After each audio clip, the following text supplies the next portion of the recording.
గందరగోళంలో Veeramallu direct OTT release అంటున్నారు. ఇదైతే ఫ్యాన్స్ కి షాకింగ్ న్యూస్ అనే చెప్పాలి.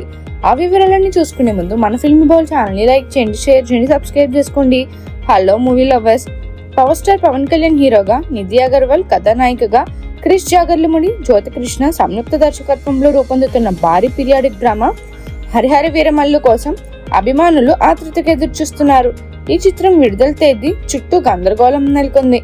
జూన్ 12న థియేటర్స్ లోకి రానుందని భావించిన తాజాగా కొత్త అడ్డంకులు తలెత్తిన సమాచారం. అసలు ఈ సినిమాపై మినిమం బస్ కూడా లేదు. ఈ సినిమాని కొనాలంటే బయ్యర్స్ గజగజ వణుకుతున్నారు. పవర్ స్టార్ లాంటి టాప్ హీరో సినిమాలకి ఇలాంటి పరిస్థితి రావడం అంటే నిజంగా ఆశ్చర్యమనే చెప్పాలి. గతంలో ఈ సినిమా రిలీజ్ తేదీల కారణంగా ఇతర చిత్రాలు కూడా వాయిదా పడిన విషయం తెలిసిందే.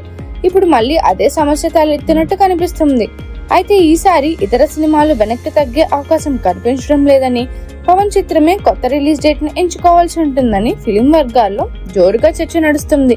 కానీ ఈ సినిమా బిజినెస్ ఇంతవరకు కూడా క్లోజ్ కాలేదు. తక్కువ రేటుకి ఆఫర్ చేసినా కూడా ఈ సినిమాని కొనేందుకు ఎవరూ ముందుకు రావట్లేదు. దీంతో ఈ సినిమాకి వేరే ఆప్షన్ లేక డైరెక్ట్ గా ఓటీటీలో రిలీజ్ అవుతుందనే టాక్ సోషల్ మీడియాలో బలంగా వినిపిస్తుంది. దీంతో ఫ్యాన్స్ నిరాశలో ఉన్నారు. మరి చూడాలి మేకర్స్ ఎలాంటి డెసిషన్ తీసుకుంటారు. మరిన్ని మూవీ అప్డేట్స్ కోసం, ఫిల్మ్ రివ్యూస్ కోసం ఫాలో అవుతూ ఉండండి ఫిల్మీ బౌల్.